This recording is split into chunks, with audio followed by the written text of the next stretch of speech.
आज की क्लास में आप सबका स्वागत है। महत्वपूर्ण निर्देश। हेडफोन यूज करें।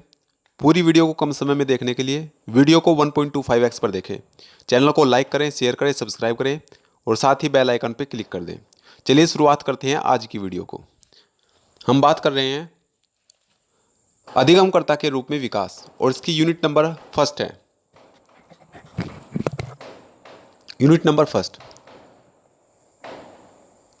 सबसे पहले हम अति लघुत्तरीय प्रश्न के बारे में बात करेंगे। प्रश्न है कि मनोविज्ञान को आत्मा के विज्ञान के रूप में किसने प्रतिपादित किया है। तो ये प्लेटो और अरस्तु ने किया है। ध्यान रखना है कि मनोविज्ञान को आत्मा के विज्ञान के रूप में किसने प्रतिपादित किया है, प्लेटो और अरस्तु ने किया है। प्रश्न नंबर 2, वंशानुक्रम को परिभाषित कीजिए। अगर आती है वंशानुक्रम की परिभाषा तो आपको लिखना है रूथ बेनेडिक्ट के अनुसार वंशानुक्रम माता पिता से संतान को प्राप्त होने वाले गुणों का नाम है। यह बता देना है कि वंशानुक्रम माता पिता से संतान को प्राप्त होने वाले गुणों का नाम है। प्रश्न नंबर 3। प्रश्न नंबर 3 में कहा गया कि मनोविज्ञान की उत्पत्ति किस विषय से हुई है, किस शास्त्र से हुई है। तो आपको बता देना कि दर्शन शास्त्र से हुई है। प्रश्न नंबर 4, मनोविज्ञान को चेतना के विज्ञान के रूप में किसने प्रतिपादित किया है। तो ये जेम्स सली और विलियम जेम्स ने किया है। क्या लिखेंगे? जेम्स सली और विलियम जेम्स ने। प्रश्न नंबर 5, शैक्षिक मनोविज्ञान से क्या अभिप्राय है। प्रश्न ये भी आ सकता है, यह आ सकता है कि शैक्षिक मनोविज्ञान की परिभाषा दीजिए। तो शिक्षा मनोविज्ञान से क्या अभिप्राय है या शैक्षिक मनोविज्ञान की परिभाषा।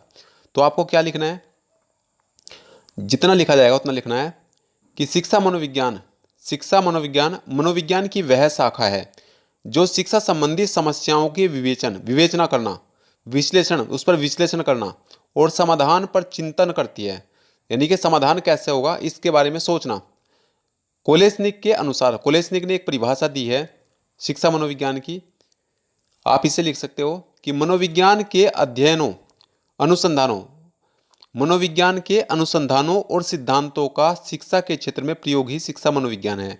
तो ये परिभाषा ऐसे कि ऐसे ही लिख देंगे कि मनोविज्ञान के अनुसंधानों तथा सिद्धांतों का शिक्षा के क्षेत्र में प्रयोग ही क्या है, शिक्षा मनोविज्ञान है। प्रश्न नंबर 6 में पूछा गया है कि मनोविज्ञान का क्या अर्थ है, अर्थ क्या होता है मनोविज्ञान का।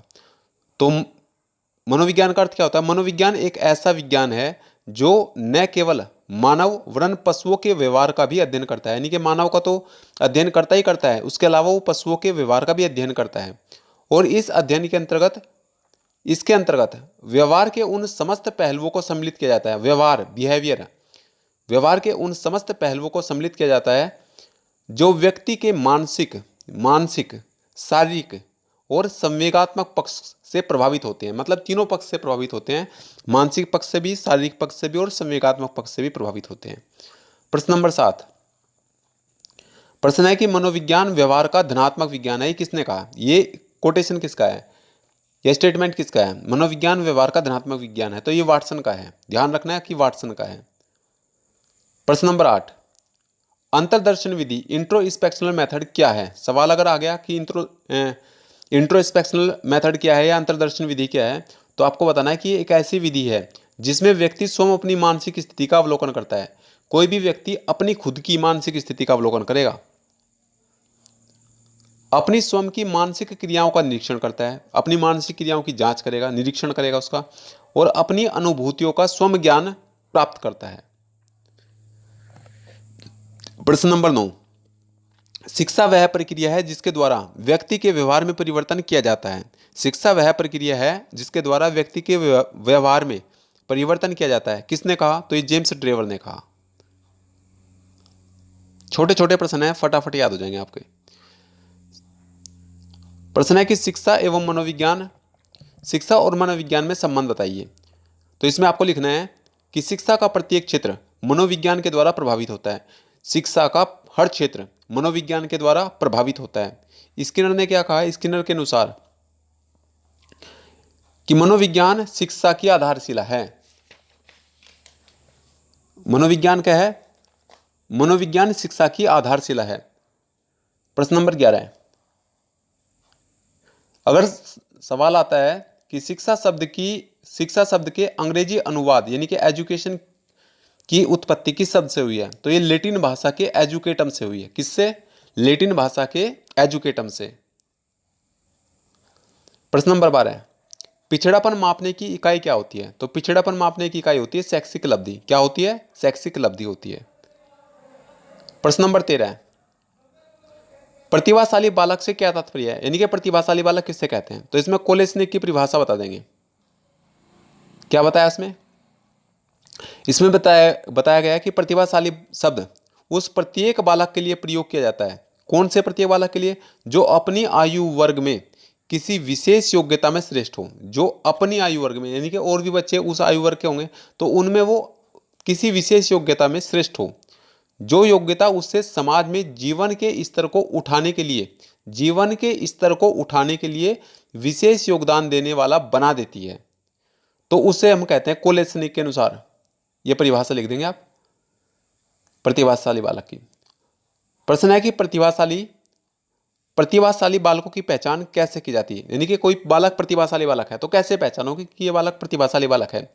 उसकी पहचान कैसे करोगे? तो उसकी पहचान कैसे होगी?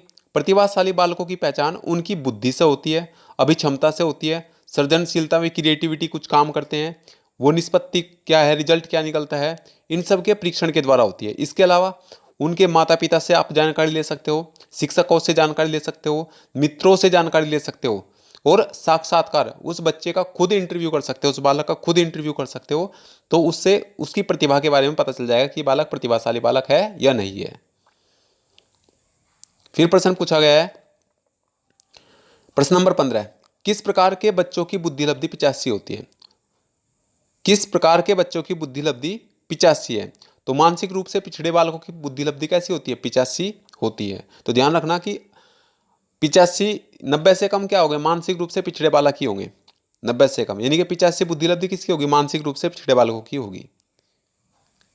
प्रश्न नंबर 16, व्यक्तिगत विभिन्नता के कारण बताएं। यह सवाल आ सकता है कि व्यक्तिगत भिन्नता के 2 कारण लिखिए। तो व्यक्तिगत भिन्नता क्या होती है? तो देखो, व्यक्तिगत भिन्नता के निम्नलिखित मुख्य कारण हो सकते हैं। भाई हर कोई व्यक्तिगत भिन्न है, हर कोई अलग अलग, किसी के अंदर कोई क्वालिटी है, किसी के अंदर कोई क्वालिटी है। तो वंशानुक्रम के कारण हो सकती है, वातावरण, अलग अलग बच्चों को वातावरण मिला होता है, उनकी जाति के कारण हो सकती है, प्रजाति के कारण, संस्कृति के कारण, राष्ट्र के कारण, परिपक्वता मैच्योरिटी के कारण, आयु, कोई 10 साल का कोई 15 साल का, लिंग के कारण, मेल फीमेल के कारण, रचनात्मक शक्ति के कारण। तो ये सारे कारण जो है वो व्यक्तिगत विभिन्नता के मुख्य कारण हैं। प्रश्न नंबर 17, व्यक्तिगत विभिन्नता की परिभाषा दीजिए। तो जेम्स ड्रेवर ने एक परिभाषा दी है, इस परिभाषा को याद रखेंगे। औसत समूह से मानसिक शारीरिक विशेषताओं के संदर्भ में समूह में भिन्नता या अंतर को व्यक्तिगत विभिन्नता कहते हैं। भाई औसत समूह से, औसत का मतलब एवरेज, तो औसत समूह से मानसिक शारीरिक विशेषताओं के संदर्भ में समूह में भिन्नता, समूह उन सबसे अलग होना, हर समूह से अलग होना या अंतर को व्यक्तिगत विभिन्नता कहते हैं। प्रश्न नंबर 18, व्यक्तिगत विभिन्नता के मुख्य प्रकार बताइए। भाई कितने प्रकार की व्यक्तिगत विभिन्नता हो सकती है?